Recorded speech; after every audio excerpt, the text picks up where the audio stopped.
Please make yourself known! They called it chicken, but this wasn't food. It was cocaine, hidden in plain sight, smuggled into Britain inside boxes of frozen poultry. Behind it all, a criminal network that moved like a multinational business, slick, ruthless, and built for profit.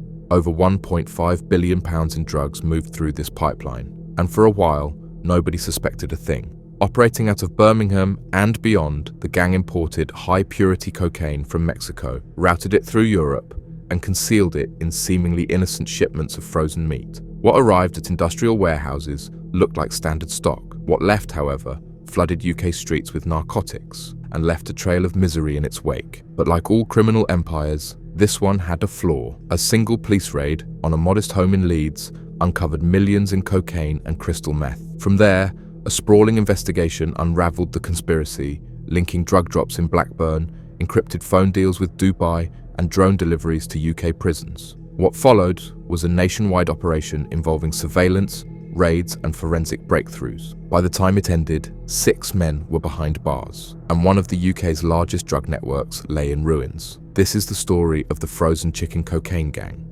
In every major operation, someone pulls the strings. In this case, it was Harsimran Singh, a man who lived in quiet comfort but ran a criminal enterprise that rivaled some of the most organised drug syndicates in the country. To neighbours, he was unremarkable. To law enforcement, he would become the linchpin of a £1.5 billion smuggling empire. Singh operated from Birmingham, a city with deep transport links, diverse business fronts, and an underworld that thrives in the shadows. He wasn't flashy, he wasn't loud, but he was meticulous, building a drug trafficking machine that turned tons of cocaine into untraceable profits. His secret weapon? Frozen chicken. Working under the guise of a food import business, Singh's network brought in shipments of poultry laced with high-purity cocaine, concealed so expertly that initial inspections showed nothing unusual. Boxes were vacuum-sealed, labelled, and stored in cold warehouses. But buried beneath the frost was a narcotic payload destined for the UK's streets. He wasn't alone. Trusted lieutenants included Sarbjeet Singh, Jasdeep Dhillon, Jagrup Singh, Kuldeep Sambay, and Gagandeep Singh. Each man played a specific role, coordinating shipments, renting warehouse units, arranging logistics, and managing distribution. It was structured, deliberate, and for a time, incredibly effective. What made Singh dangerous wasn't just the volume of drugs he moved, it was the way he moved them. He kept his hands clean, using layers of couriers and frontmen to distance himself from the product. Surveillance showed him rarely interacting directly with the drugs, but his digital footprint told a different story. Phone records, encrypted communications, and financial trails all pointed to one conclusion: Singh was at the top. And the operation wasn't local. It had global reach. Cocaine was sourced from Mexican cartels, transported through Europe, and repackaged in the UK. Once inside Britain, it was broken down and distributed across major cities: London, Birmingham, Leeds, Manchester. The profits were laundered through a network of accounts, businesses, and cash handlers. Tens of millions vanished into offshore accounts and under-the-table deals. But all criminal empires have weak spots. Singh's was scale. The larger the operation grew, the more people it involved. And with every new recruit, every courier, every delivery driver, they took on risk. When one part cracked, the entire system began to unravel. And for Singh, the cracks were already forming. At first glance, it looked legitimate. Rows of cardboard boxes, shrink-wrapped pallets, invoices, and frozen meat. The shipments arrived at commercial warehouses in Worcestershire and the West Midlands, labelled as processed poultry bound for restaurants and wholesalers. But beneath the frost, hidden within tightly packed crates of chicken, was something far more lucrative: cocaine. This was the core of the gang's strategy. Over 15 tons of high-purity cocaine was smuggled into the UK under this frozen facade. The method was clever, almost industrial. Drugs were concealed in layers within the boxes, sometimes even embedded into the packaging itself. Once cleared through customs, the consignments were delivered to storage facilities that acted as conversion sites, locations where the real work began. One such site was a warehouse in Redditch, discreetly rented and fitted out for the gang's purposes. Inside, the team would extract the cocaine from the frozen boxes, repackage it, and prepare it for nationwide distribution. From there, the drugs were moved via van, car, and hired courier, quiet deliveries carrying multi-million-pound cargo. The volumes were staggering. In one transaction alone, police estimated that £14 million worth of cocaine was being prepared for onward sale. And this wasn't a one-off. Records showed a relentless flow of Class A drugs moving week after week across cities and counties, like clockwork. But it wasn't just chicken. The gang diversified their concealment tactics. In Blackburn, police raided a property and discovered 217 kilograms of cocaine, some of it hidden in Gouda cheese blocks, others stashed in black bin bags. The dealer behind the stash had already sold an estimated £17 million worth of cocaine between September 2022 and May 2023. His operation, though smaller, was linked to the wider network, a cog in a much larger machine.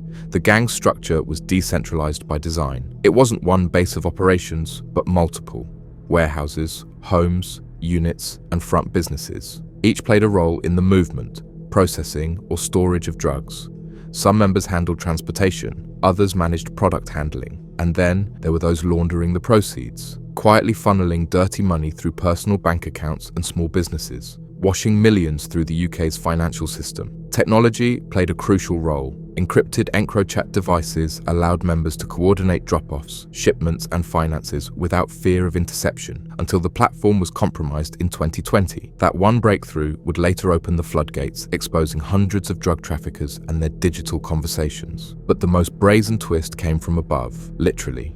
In a separate but connected scheme, a drone pilot carried out more than 100 illegal drops into 11 prisons across the UK. With military precision, he hovered over jails under cover of night, using fishing lines to lower drugs, phones, SIM cards, steroids, and tobacco. It wasn't just about supply, it was about control. The gang kept their grip on the streets even from behind bars. They had created a system, highly profitable, ruthlessly efficient, and constantly evolving. But no matter how smart the plan, no matter how well hidden the cocaine, one truth remained: every operation leaves a trace.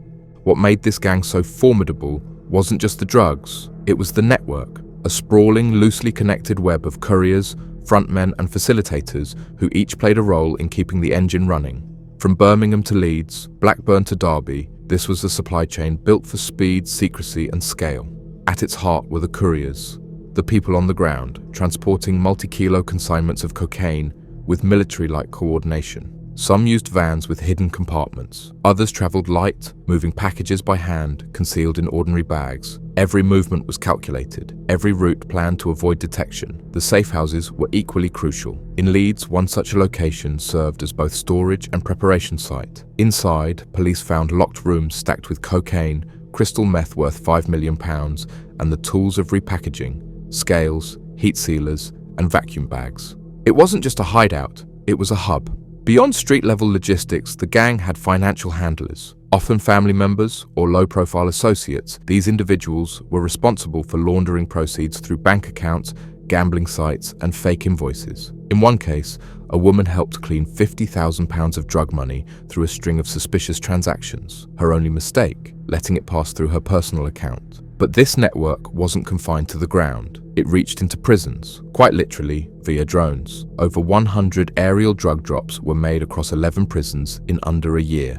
The pilot, operating out of Rugby, turned contraband delivery into an art form. Using hooks and fishing line, he lowered packages containing heroin, steroids, phones, and SIM cards. The gang's reach didn't end at sentencing. It continued inside, keeping clients and enforcers supplied behind bars. Then there was the digital front. The gang made extensive use of EncroChat, the now infamous encrypted messaging service. Through code names and scrambled messages, they arranged everything: bulk shipments, price negotiations, even where to count the money.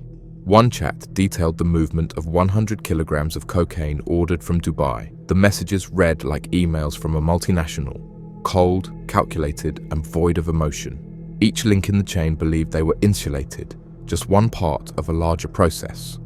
But as investigators would soon prove, it only took one broken connection to expose them all. And when that break came, the dominoes fell fast. It began, as so many cases do, with a raid. In May 2023, officers from West Yorkshire Police stormed a property in Leeds. At first, it seemed like a routine drugs warrant, suspected low-level dealing, maybe a few kilos, but what they found changed everything. Inside a locked room, they uncovered cocaine blocks worth £14 million, along with nearly £5 million in crystal meth, paraphernalia for packaging, cash, and multiple passports. This wasn't a local dealer. It was a distribution hub. That single raid blew the lid off a far-reaching operation. Within days, the National Crime Agency, West Midlands Police, and Lancashire Constabulary were pooling resources. Analysis of phones, fingerprints, and surveillance footage led investigators to a unit in Blackburn, a quiet spot on the edge of town. What they found there was extraordinary. The warehouse, located at a disused fire station, contained over 200 kilos of cocaine, some stashed in blocks of Gouda cheese, others piled into black bin bags. The unit had been rented by a known associate of the Birmingham gang, and records showed he'd moved 2,000 kilos of cocaine in under 9 months. It was a production line in everything but name. From there, the investigation spread rapidly. ANPR cameras, automatic number plate recognition, helped map the gang's movements, identifying delivery vehicles making repeated journeys between storage sites in Redditch, Worcester, and Luton. Each stop corresponded with a shipment arrival or major cash movement. One breakthrough came with a simple accident. A drone, used in covert prison drops, crashed inside HMP High Point in Suffolk. When officers retrieved the wreckage, they found SIM cards, drugs, steroids, and mobile phones, along with fishing line and hooks attached for delivery. Data recovered from the drone revealed it had completed over 60 missions across 7 prison sites. The pilot, eventually tracked through GPS and bank transfers, had been paid thousands for his services and was arrested alongside his wife, who had laundered £50,000 of his earnings. Police also zeroed in on the gang's financial trail. Cash counting machines were seized during raids in London apartments, one of which had £530,000 being bundled at the time officers forced entry. Surveillance footage showed gang members, young, inconspicuous men, bringing holdalls packed with notes, calmly walking into these flats as if they were visiting friends. Then came the EncroChat breakthrough. When the encrypted network was compromised in 2020, messages from dozens of UK-based dealers came flooding in. Among them were codenames and conversations directly linking the suspects to Dubai-based suppliers, cash pickups, and logistics planning. The digital evidence was damning. Dates, amounts, GPS locations, even images of wrapped cocaine bricks and product testing videos. Slowly, piece by piece, the operation came into focus. Singh and his inner circle weren't just moving drugs, they were coordinating with international players, using commercial-scale infrastructure and exploiting every loophole they could find. By summer 2023, the case had evolved into a multi-agency international task force. Surveillance intensified. Warrants were signed. And the moment came when police decided to strike. The gang had built their empire in silence, but now the knock on the door had arrived. It happened fast. In August 2023, after months of wiretaps, surveillance, and carefully compiled intelligence, police launched a series of coordinated raids across the UK. At exactly 5 a.m., doors were kicked in from Birmingham to Leeds, Derby to Blackburn. Over 100 officers took part, striking simultaneously at 14 locations. Body cam footage captured it all. The battering ram crashing through doors, officers shouting commands, suspects caught mid-sleep. In one flat, a man was found hiding in the bathroom. In another, a suspect attempted to climb out of a back window before being dragged back in.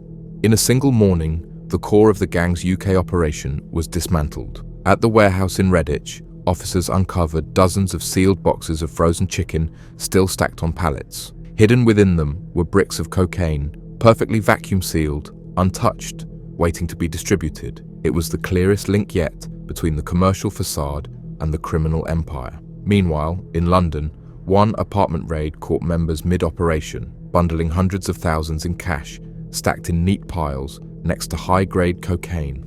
A money-counting machine was still running when officers stormed in. The haul, over £530,000 and several kilos of product, ready for street-level distribution. Suspects tried to talk their way out, claiming ignorance or insisting they were storing goods for someone else. But the evidence was too detailed, too damning. Phones were seized, hard drives taken, ledgers photographed. Every corner of their empire had been touched. In total, 6 men were arrested and charged with conspiracy to import and supply Class A drugs. Several others were picked up for money laundering and possession with intent to supply. All were connected by digital records, vehicle movements, and the unmistakable fingerprints of a billion-pound network. For the gang, it was over in a flash. Years of carefully laid plans undone in one morning. The high-vis jackets, the warehouses, the encrypted phones, None of it could protect them now. What had once looked like a thriving import business had been exposed for what it really was, a criminal cartel dressed in commercial disguise, and the clock had finally run out. In March 2024, the gang stood before the judge at Birmingham Crown Court, surrounded not by associates, but by barristers, officers, and families impacted by the drug trade they helped fuel. One by one, the ringleaders were sentenced. Years of silent smuggling, encrypted orders, and hidden shipments came crashing down in a courtroom filled with quiet finality. Harsimran Singh, the mastermind, received a 24-year prison sentence. His calculated efforts to distance himself from the drugs failed in the face of forensic evidence, phone data, and witness testimony. The judge called him a man who operated with greed, precision, and complete disregard for the lives destroyed by drugs. Sarbjeet Singh, Jagrup Singh, Jasdeep Dhillon, and Kuldeep Sambhi were handed sentences ranging from 13 to 18 years, reflecting their roles in handling, transporting, and processing vast quantities of cocaine. Gagandeep Singh, described as a key enabler in the logistics chain, was jailed for 16 years. In total, the gang received more than 80 years behind bars. The message from the court was clear. This was not just business. It was mass criminality on an industrial scale. Proceeds of crime hearings are now underway, with prosecutors seeking to strip the gang of their earnings, believed to run into the tens of millions. Outside the courtroom, officers described it as a landmark case, not just for the scale of the drug importation, but for the layers of deception, the ingenuity of concealment, and the meticulous work it took to bring it all crashing down. The fall of the frozen chicken cocaine gang marked more than the end of a smuggling ring. It exposed the evolving face of organized crime in the UK. No longer confined to street corners or alleyway deals, drug empires now operate with boardroom efficiency, using commercial fronts, encrypted tech, and global connections to flood communities with narcotics. This case showed just how far criminals will go to stay hidden in plain sight, and how deeply embedded these operations can become in everyday infrastructure. From frozen goods to prison drops, nothing was off limits. It also underscored the growing role of international cooperation in modern investigations. Without joint efforts between UK law enforcement, Europol, and foreign agencies, this gang might still be operating today. But with £1.5 billion in cocaine moved under their watch, one final question remains. If this was just one branch of the network, how deep does the syndicate really go?